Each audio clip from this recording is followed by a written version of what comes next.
everyone, what's going on? We got a very special guest today. We got Hoarder from the Hoarders collection on the show. And how you doing, buddy? Good. Excited to be here. I appreciate the opportunity to chat. Yeah, me too, definitely, man. You have a very, kind of robust ecosystem. And I kind of sat down and kind of broke y'all down, man. There's so many questions on some of the different things y'all are doing and some of the acquisitions you have done, though. But before we get into kind of all of that, kind of give us your kind of story and how'd you get all the way here to Web3? Yeah, so it all kind of started, I kind of dabbled in crypto in general.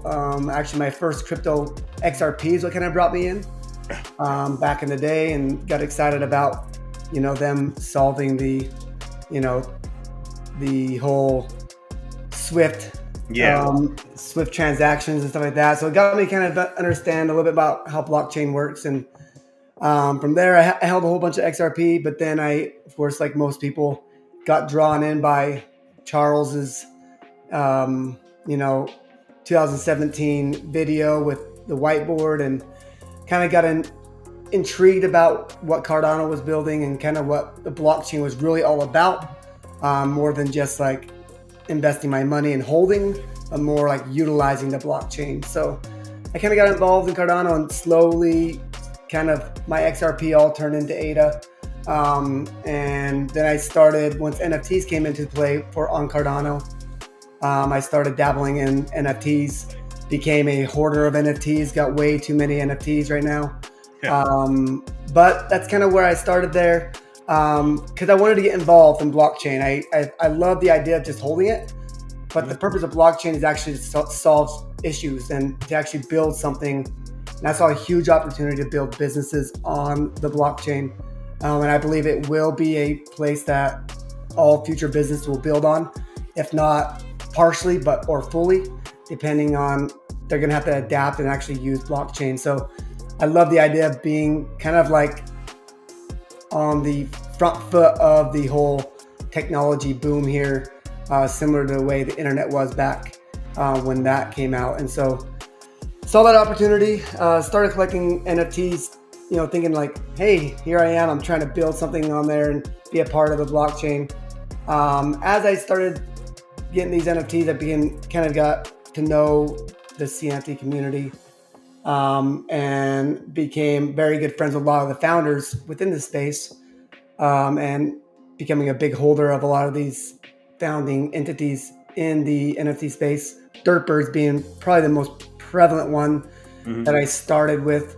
And I minted a whole bunch of their Dirtbirds, and it was a very fun community to be a part of, and something really like, I love going into chatting all day long with them. And spent probably my first year of NFTs just in the Dirtbird community, and they built so quickly, that there was always something new to kind of like get excited about. So anyway, so that's kind of where I started. Got into this project called Kid Yokai. It's mostly mostly an art first project. And that's where I got to know Orochi, who is the artist of Kid Yokai. And he had a couple of partners that went in with him, a couple of friends that started it, and they kind of abandoned him. And he loved doing the art of NFTs, but didn't love the managing of projects. And so and we got to know, we kind of got chatting on the other end. I'm a huge holder of Kid Yokai. I love their art. And he approached me, gosh, how long has it been? 2 years ago? And said, hey, I have this other project I have an idea for. I have all the artwork I've started on already, but I don't want to manage it. Like, I just want to do the art. You pay me as an artist, and I want you to manage it. And with my business background, which I own a CrossFit gym, have for over a decade, I have always been looking for opportunities to start businesses.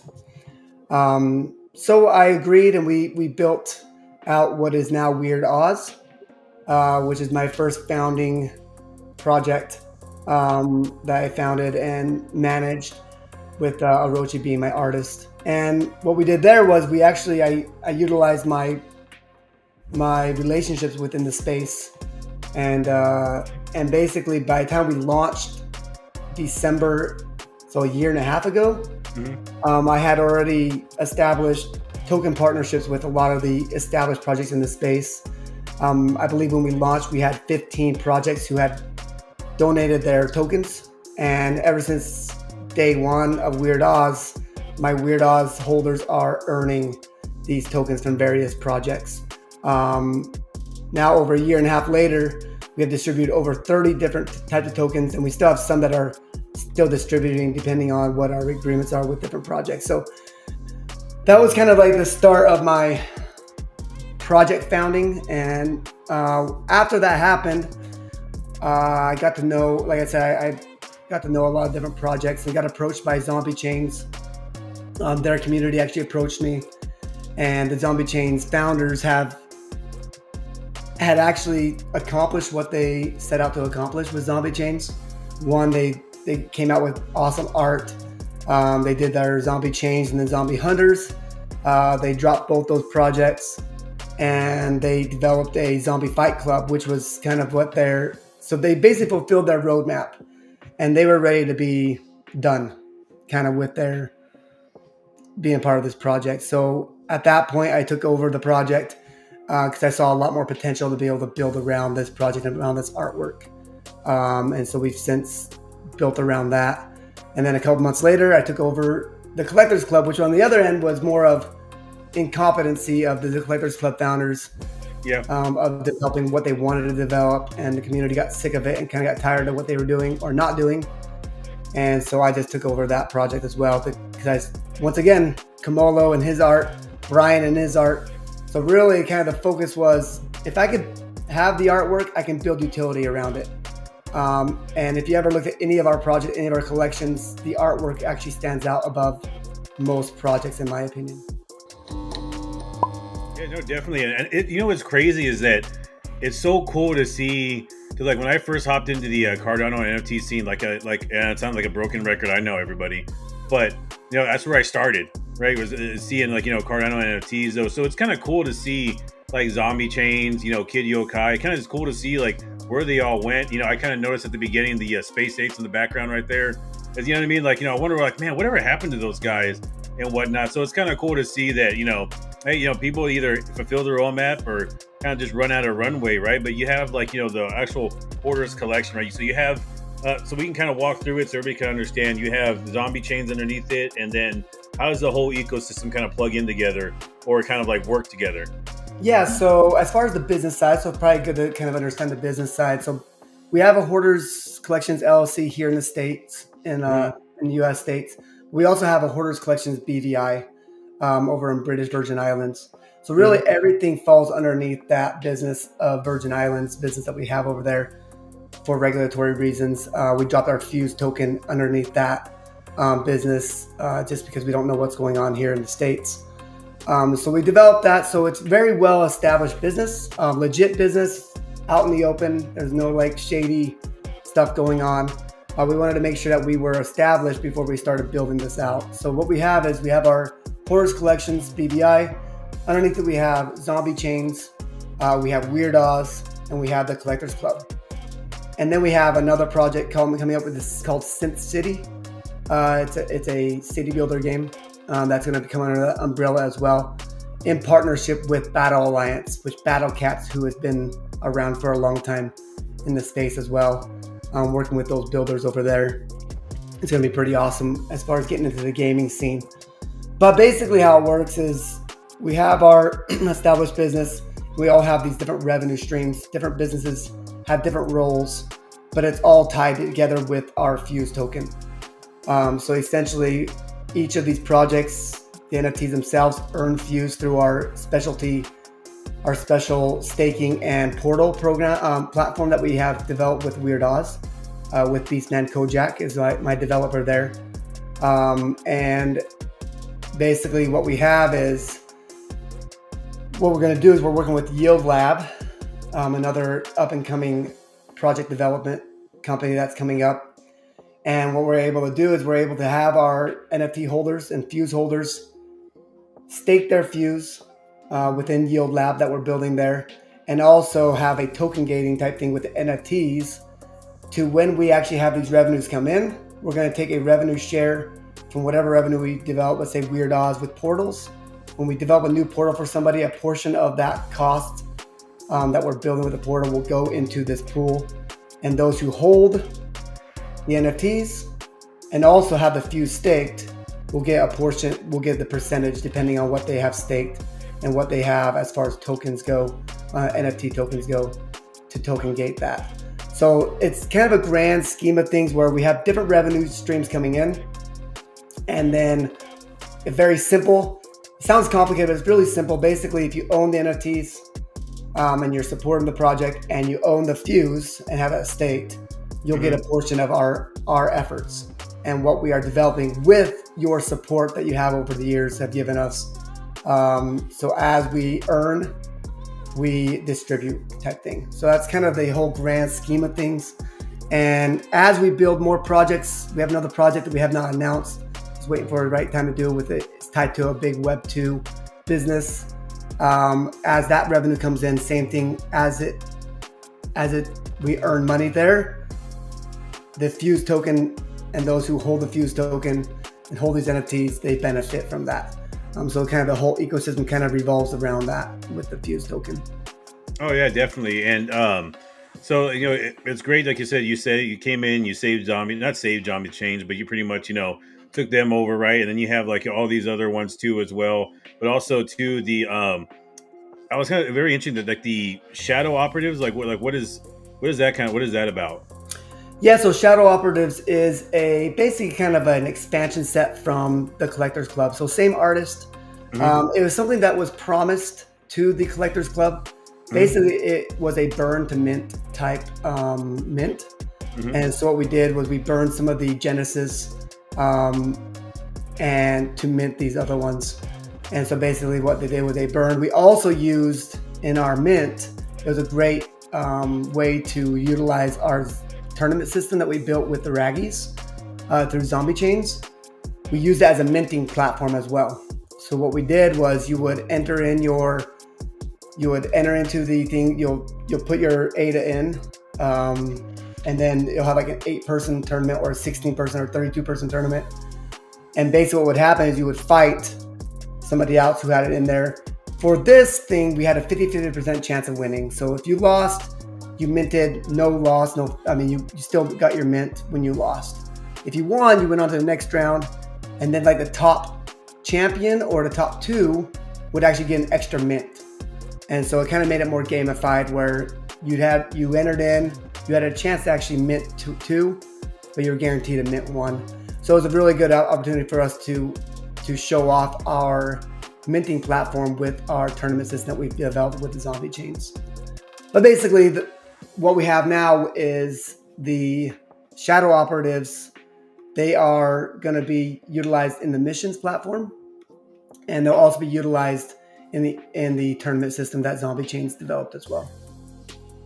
Yeah, definitely. So it's like very much so, kind of like all kind of centered around like course like FUZE and whatnot and everything like that. And you guys got like I said, a very well kind of thought out ecosystem and whatnot. Though, but as far as like the collection itself, right? Is there any kind of plans to expand on kind of like Zombie Chains in a sense of like minting anything else or any one of these collections? Or I'm just kind of curious about that. Like, what are some of the future plans for some of them, or is it all just going to kind of stay, kind of as is, or maybe like art upgrades or anything like that? Yeah. So with these, right now we're just going to build the utility around them. So our goal isn't to mint more. That's definitely not a goal of ours with any of these projects. I would say right now with Genesis on the Collectors Club and with Shadow Operatives, we've minted all that we're going to mint. Now we're going to build around these projects that we have right there, utility to add value to the existing projects, the existing collections. With Zombie Chains, I don't know if anybody remembers what the previous team built with the Zombie Fight Club, where you're able to fight a zombie and a hunter, and you brought them together and it minted an alien. So the only thing that we plan on bringing that back, but going to re-establish what the utility is with that. So right now, what we have in our tournament system is you can burn aliens that have already been minted, or you can burn fight cards, which is what are the 2 things that minted when you do the Zombie Fight Club. to either bring up or bring down your fighter in the different tournaments. And so what we have done when people join tournaments, in order to get closer to that higher end of the weight class, they would burn their aliens. And those are burned forever. We don't have the aliens anymore, and it kind of adds a little more value to the aliens. And the fight cards would actually bring you down to another weight class if you wanted to burn those fight cards. So the plan, as far as that goes, is that we want to bring that fight club back. But in more of we were repurposing it to be called the training grounds for this tournament system. So basically what you would do is you would go in there, you would still mint these aliens to be utilized in the tournament system. And you'll still have the fight, and you'll fight them. And then you'll also develop your fighters within the tournament training grounds in order to up their stats and whatnot. For the fight club and for the different battling that we have within our fight club with that we built with the zombie chain. So as far as like mint with the current expansion sets, the zombie aliens are still very much in the game plan for the future. But as far as our other ones with Weirder Oz, so we have a Weird Oz and then Weirder Oz expansion set that adds multipliers to your earning of tokens. We have Collector Club and the Shadow Operatives, and those are going to be used to earn FUZE through the missions and also through the tournament system that developed with zombie chains. And then we have zombie chains, zombie hunters, and zombie aliens that is utilized in the zombie chains tournament system. So there's a lot to kind of grasp, and I'm trying to get a better way of like allowing new people to come in and actually understand. It's really not that complicated. That was actually gonna be my next question, is like, how does like somebody new kind of come in, and like, where do they start? You know what I mean? Like, where do they kind of, you know, somebody brand spanking new, they say, you know, this is pretty cool.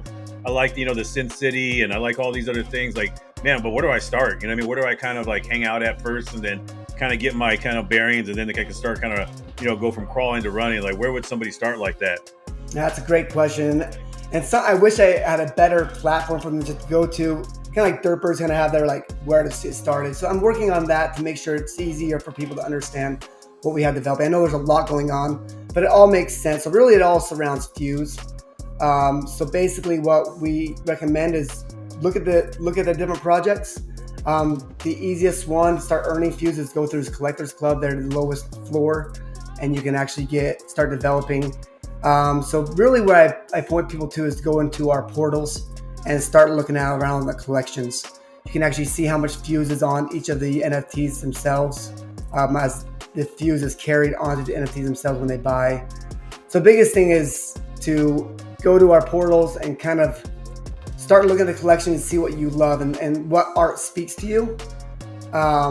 Because if you're gonna hold these collections, yes, we're building utility around them, but you want something that you want in your wallet regardless of what it develops, right? Our projects are very much collector based. You're able to go into our portals and look at our dashboard and collect depending on what you're missing in the different traits and those type of things. So we want to make that still a focus of our project, is like the collectability of the project. And yes, we are building value around these collectibles, but also their amazing artwork. It's the zombie chains, zombie hunters are one of a kind with Brian developing them. Comolo's artwork is unique in and of itself. And then of course, Weird Oz has the best banner art in the space, in my opinion. And so that's kind of the focus, is like focus on what you love to collect and allow it and believe in the project, because we are building around it. There's a lot of moving parts. So I guess easy answer right now would be come into our Discord, and that's where we can kind of introduce you to all the different projects and answer any questions you might have, until we get a better platform for you to actually where to start, where to go, because we have so many different projects doing so many different things. It's a lot to comprehend, but the biggest thing is probably pick your favorite project of the three, start there, and then you'll see the advantage of collecting all three at this point. Yeah, no, definitely. And it's just like, this was like, man, this is not saying it's a lot though, but it was like, man, this is quite Yeah, this is kind of like well thought out, and also too with the whole like Sin City as well. That's also very interesting too. That's kind of be like I don't know. I'm very interested in that as well. Is that going to be kind of like a metaverse type like game? Like how is that? How is that going to be? Right? And is that going to be something that's going to be down the line, like maybe like 2 to 3 years out, or to be that can be complete, or how's that going to kind of go? So yeah, we're not going to go with the metaverse way on there, but we are going to be utilizing the NFTs to gain advantages within the Sin City world.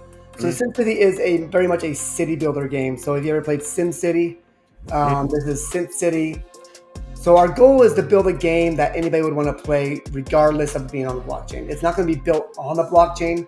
Oh, okay. It's going to be built as a game itself. But the tokens earned within the game, our goal is to be able to utilize a very onboarding and offboarding of tokens to buy in-game tokens, and to also take those in-game tokens and receive blockchain tokens from what you earn within the blockchain. So it's very interchangeable. While it is going to be used on a blockchain, our goal is not to be like, this is a blockchain game, right? It's more of, it is a legitimate game. We have developers who are seasoned in the tycoon type games, and we have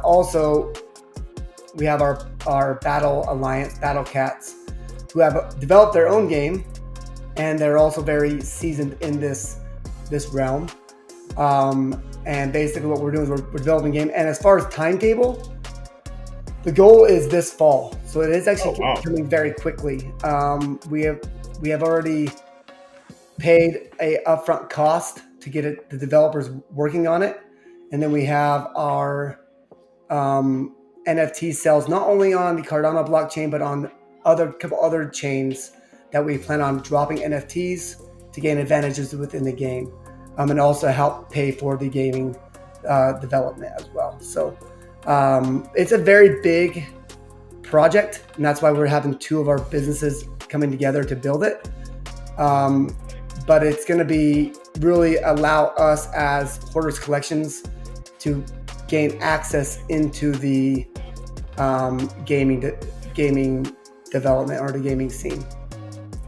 Yeah, no, definitely. So I mean, I like the fact that you're not like putting it as a just like a Web3 game. And Web3 gaming does get a bad rap. And I kind of hate the fact that we do have to kind of like hide that it's a Web3 game, though. But to be honest with you, as I've kind of conceded to it as well, that's the only way that we're going to get these gamers on board. If we kind of hide the fact that we're like a Web3 game and don't really kind of market it as such, and then slowly kind of like introduce them into that side of Web3. I mean, I used to hate it. I used to want us to just be kind of out there and be loud, though. But I don't know if you have that same sentiment too as well. You almost got to kind of hide it as well. You know what I mean? Yeah. So that's what we discussed as well. Like we had a lot of discussions over the last few months. Like how do we love blockchain, and we know what the solutions can do, and like what it can be built around it. But we want people to play this game and not be obligated to even use blockchain, right? We want them to play it, use in-game tokens for in-game benefits, and like building just like anything that they have in the Web2 world. Then on top of that, then we introduce them, hey, did you know that you can use your in-game tokens and we can build a wallet for yourself, and now you can transfer them into here and actually make money, right? Yeah. You can actually move this token into ADA or into Base or into Polygon or into whatever blockchain. We want to have various off chains, so it's not going to be just Cardano. We want to give them an opportunity to, like, your favorite blockchain, you can offboard these in-game tokens and actually turn them into FUZE, or MAU is our other one that we're using with that's going to be the main token that we offboard with, and then MAU can go into FUZE. And then you can also use this FUZE, so on my end, to stake it, earn more FUZE, and if you own these NFTs, also earn ADA, depending on the revenue streams that we have here, right? So, but that's going to be a secondary thing. Like, hey, enjoy the game. Come earn in-game tokens. Enjoy this. Have fun. This is an awesome game built for you to play. but we also have this offboarding thing that you can come onto the blockchain with. And eventually, like I said, maybe there's gonna be opportunities to make blockchain more involved with the game, but I think this is the right route to take when coming to gaming. Yeah, definitely. And like I said, I don't agree with it. You know, personally, I kind of want us to be, you know, I want to have like Web3 gaming to kind of have its place, right? But, you know, these gamers are really hard to, you know, make them like chains though. So I guess we got to kind of do that and kind of get them, you know, to kind of just, you know, slowly adopt Web3 though. But I do want to like talk to you about, you know, Cardano itself, right? And I like the fact that you're also kind of doing the cross-chain thing as well. I think that's the future though. But, you know, as of late, right, everybody's kind of talked about like, you know, that I don't know if you've seen it on the timeline that Cardano has like, you know, no culture, right? It's been kind of boring. Like we don't really get anybody new here and everything like that. And one, I want to ask you, have you seen that kind of like slowly people kind of like leaving? And two, how would we kind of fix that? And how would we kind of onboard people over here? Yeah, it's a great question. So yeah, of course I've seen it. I mean, I'm part of this community. It's very prevalent, right? A lot of negativity in this space as far as scaling and other tokens, you know, getting more users or at least the appearance of more users, right?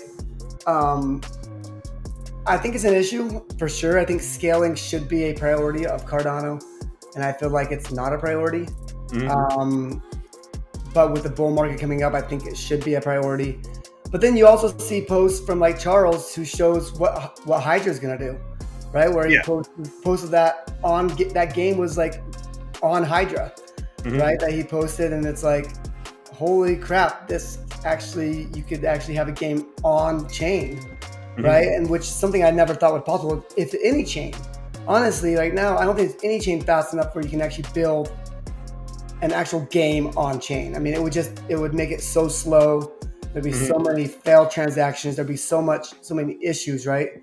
But it looks like from his video, right? I mean, that it is possible with how Cardano has in their scaled and actually built this foundation, right? So I had this discussion with somebody just yesterday, like, yeah, are we the boring chain, right? Is it kind pretty of much, right? That's what everybody said, that Cardano is like, for better for worse, and like, you know, they pretty much said like the dad chain, right? And so I look at that, I'm like, okay, maybe, right? I think that could be the fact, but that doesn't change the fact that in the future that could actually come around and benefit us. One thing I noticed with NFT projects especially is that you'll notice that we're all about utility, right? And we're all about building an actual foundation of like we did with Hoarders collections, like we're building revenue streams around our collections. I think in the long run, people are going to see that and be like, well, this is what I want to be a part of. All this pump and dump stuff is getting exhausting, right? Yeah. Are there actual businesses out there that are building? And a lot of them, I think will actually lead them to be like, oh, they are building a bunch of businesses on Cardano. That's my vision and hope, right? And maybe we never get to that. Maybe it's all a gambler's paradise here on the chain, and that's what we're attracting. That's the only thing we have. But I gotta believe that there's people out there that can see what we see. That blockchain is more than just a casino.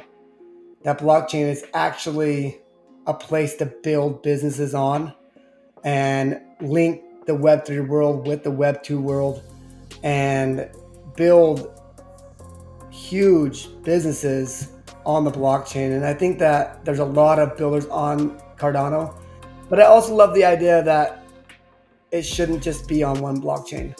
I think eventually you get to the point where you don't even know what blockchain you're interacting with, and it doesn't matter because it's just you're getting business done, right? And you're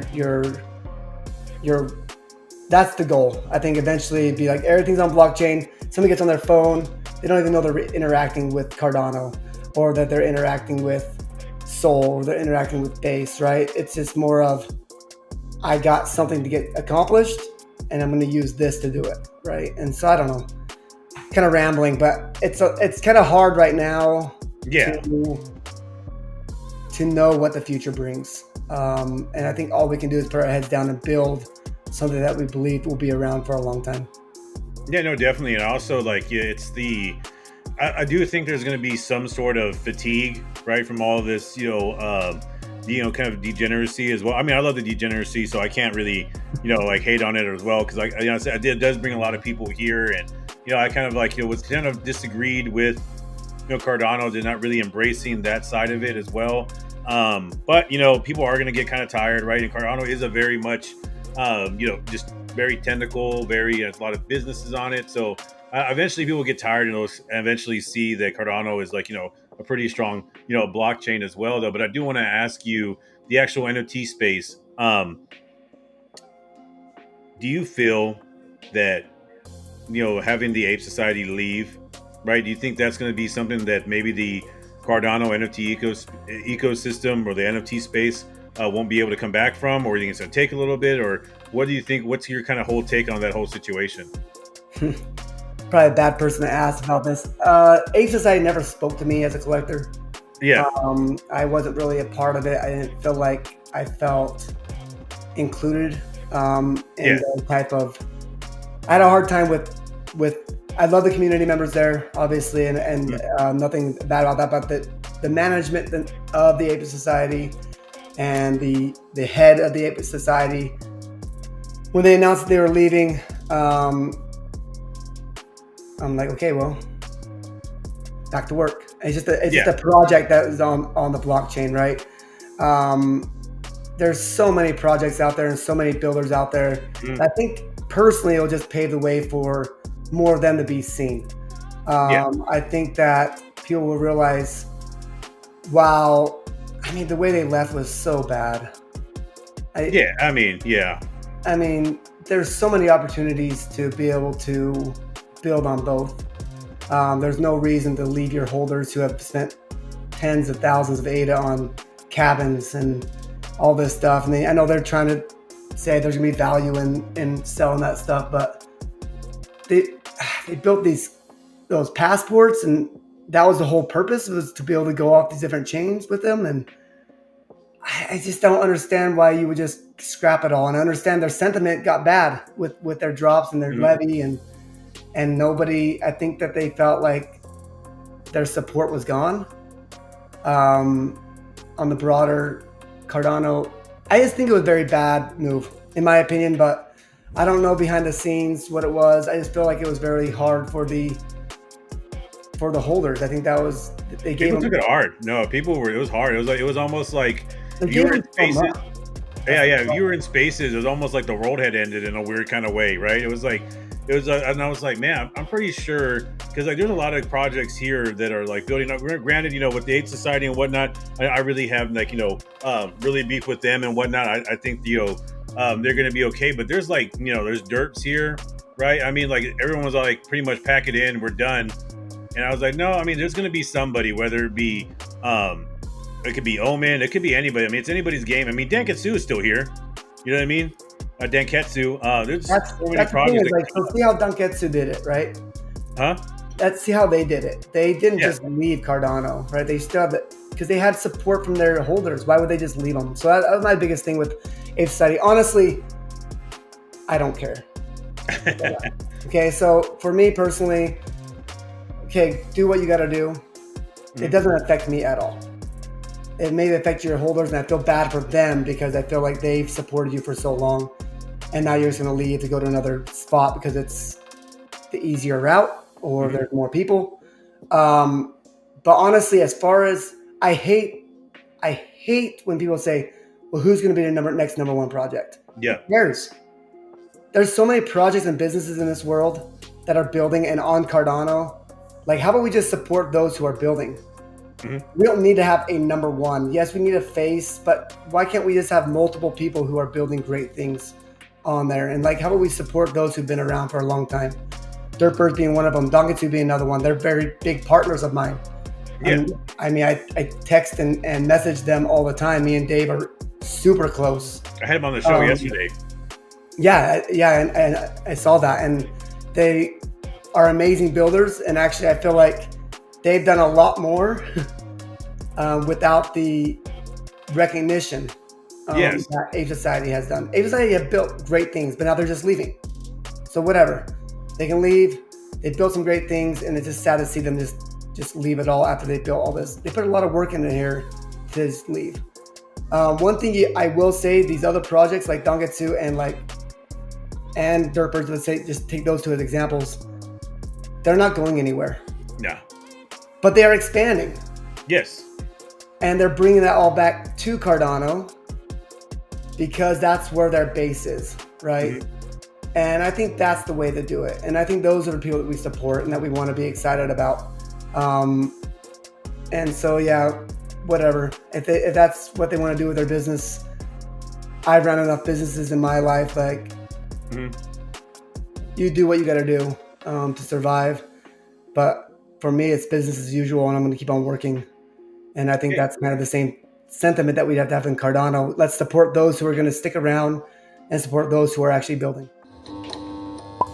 Definitely. And also I want to ask you too as well, like, you know, everybody's kind of, well, it was kind of like the last bull run we had. If you were here, right, it was pretty much like everybody was very much it was so whole much of like tribalism. And now that, you know, that everybody's kind of seeing that kind of cross train is kind of like the way to go, right? Even this podcast itself, you know, I've had Arbitrum on, I've had AVAX, of course, ETH, Solana, you name it, right? And, you know, kind of your opinion on the whole cross-chain narrative, right? You said you're a big fan of it, though, but like, kind of like talk about what kind of, were you at one point, like, you know, just Cardano itself, or what kind of opened your eyes to actually branching out and being on other chains?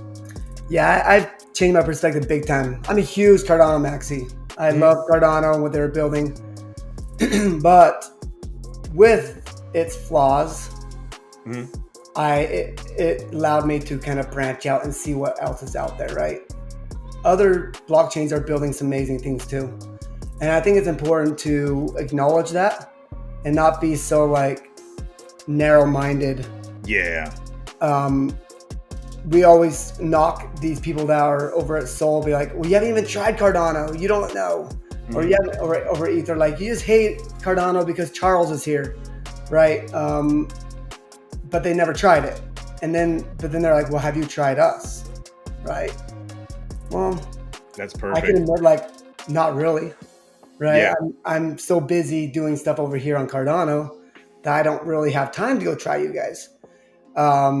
And I think that's got to change. I think that, and it's making it, and cross-chain's getting easier to do with the different wallets that are being developed and different things like that, that hopefully Cardano starts being included in these type of things. I mean, look at the Phantom wallet. You can have so many different blockchains within that wallet. And I think that eventually having a few wallets to rule them all and be able to go cross-chain and be able to make transactions within those wallets, like Sol can do now, like, it's really cool. So there are some really awesome things being developed on other blockchains that, to be closed-minded to the other blockchains, I think is very, I mean, it's not going to ruin your project, but I think you're also being very narrow-minded. And I think and I'm guilty of it. And I was guilty of it. Same, I was too. For years, honestly. And I think that's got to change. But not to say that I love and I believe what Cardano is building. It's just so freaking slow. And another question I got to ask you too, as being a founder as well, you know, like, kind of like real quick on this subject, maybe you felt it, maybe you're not though, but it almost feels, you know, in some of the projects that I've talked to in the ecosystem, that the foundation, and maybe Charles himself too as well, like, really doesn't care about the kind of like NFT ecosystem and the kind of like meme coin ecosystem as well. It kind of took a while for Sneck to kind of catch on and be kind of acknowledged. And of course, Charles did kind of like acknowledge the Ape Society, and I've seen him on spaces with other people and whatnot. But a lot of people feel like, you know, you have like Polygon kind of like back in like their kind of NFT ecosystem. Of course, you have AVAX pushing their NFT ecosystem and their meme coin or culture coin ecosystem, as they call it. Do you ever feel that maybe that the foundation itself, or even Charles himself, will maybe warm up to that side of Cardano? I think it was a mistake at the beginning with the way Charles spoke to NFT builders. just because it alienated the NFT hold builders, and it really was the only thing tangible that was being built on the blockchain, right? I know that Charles has a huge view of what blockchain means, and it doesn't include NFTs. Yeah. Right. I understand that, and that's fine. I mean, he's developed it for real world solutions, and so that's what he's going to focus on. What I think he failed to acknowledge is that those who are building these projects and starting with NFTs are his builders who are going to build those solutions. And so when he went off early on in the NFT craze and kind of like, you know, the click and save type, mentality, I think it hurt the NFT. It hurt, actually, I think the Cardano blockchain in general early on. I think that it could have been approached better. I do believe he has come around to see, because much of the stuff that's been built on the blockchain have come from those who started NFT world. Right? Look at Space Buds with Alice, right? I mean, he started with NFT project, but he's built so much more. And look at Avatar Nick. He started in the NFT world, but he's built so many solutions on the Cardano blockchain that we will use in outside the NFT world as well. So personally, I think he made a mistake in not acknowledging it. But then you also see the disadvantage of him getting behind an NFT project when they just up and leave. Yeah. Right? So, I mean, yeah, he's like, okay, I'll accept Ape Society. Yeah, okay, they're really cool. Hey, we're leaving the base. Okay, well, now you know why I don't support these NFT projects. Yeah, I see. I felt that.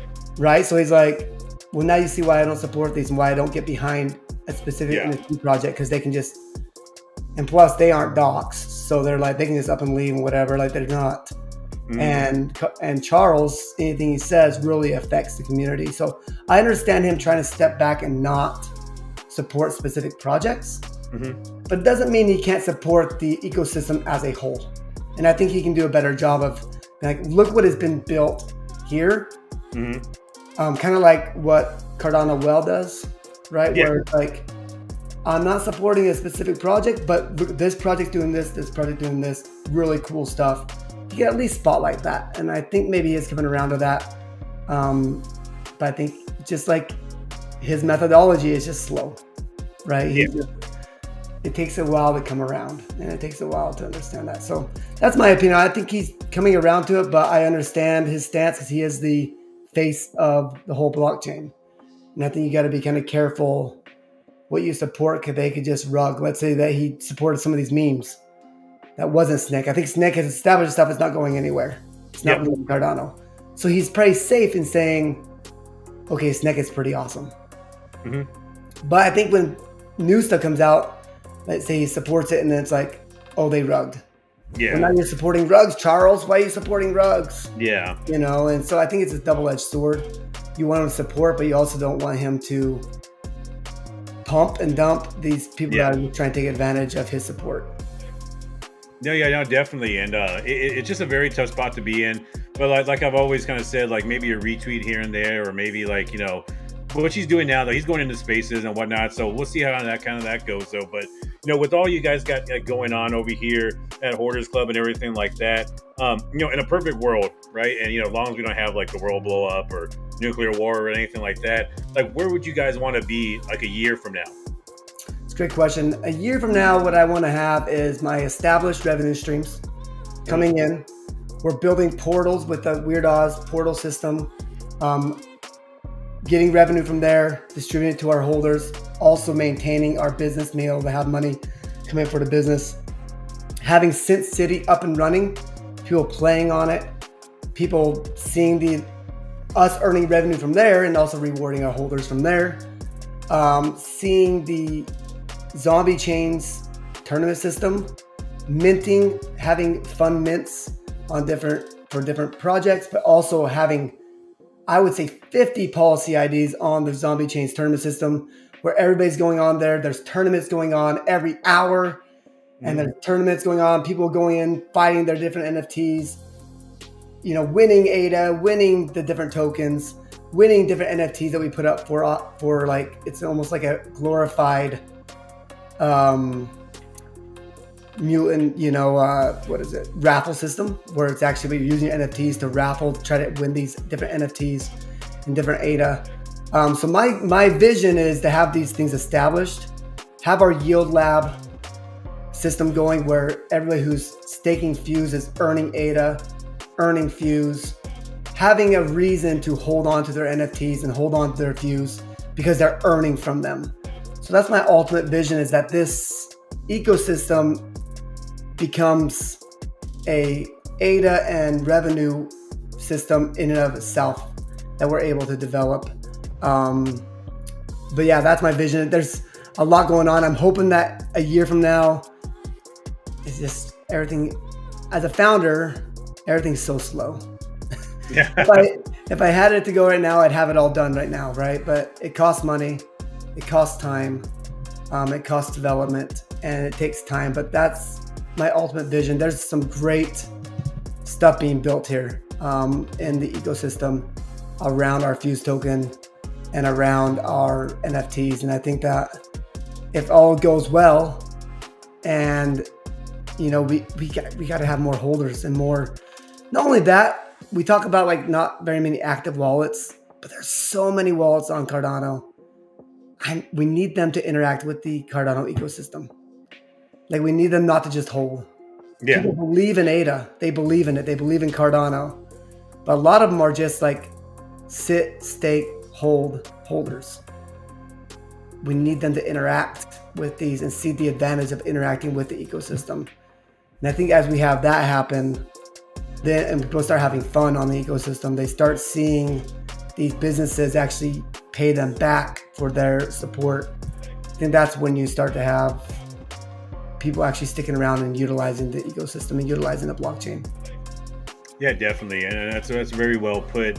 And no, I like that. And I hope everything kind of like you guys accomplish all those goals though. And you know, Hoarder, I appreciate you coming on the show though. But before you go, right, is there anything else you want to say, or anybody you want to shout out, or any community members you want to shout out? Yeah, my collectors, I will say this, and I'm biased obviously, best collectors in the space. What I mean by that is that they love the artwork, right? Mm-hmm. NFTs from the get-go was all about being collectible. Yeah. And I believe we have some of the most collectible NFT projects in the space, with Zombies, with Weird Oz, and with the Collectors Club. They're all great pieces of art and collectibles. And we have a great system with our portals to be able to collect those things. I love our community. As far as active community, it's super small right now. But I just did a wallet check on how many wallets actually hold our NFTs, and we have 3,000 different collectors within our ecosystem here at Hoarders Collections. It's very vast. Many may not be in the space right now or actively communicating with the space, but I hope those collectors come back. Come back, see what we are building over here at Zombie Chains, here at the Collectors Club. If you hold these NFTs, my message is, and you watch this video, is come back and ask questions and see what we're developing. Because if you haven't been here for 6 months or a year, you don't know what's going on. Yeah. There's so much more to do with your collections now that you're under Hoarders Collections umbrella. There's so much more that is being added to your NFTs. So what I say is, if you are one of those holders that have collected these NFTs, come back, ask questions, and see what you are missing, because you actually are holding some gems in your wallets, and we're building some really cool things around them.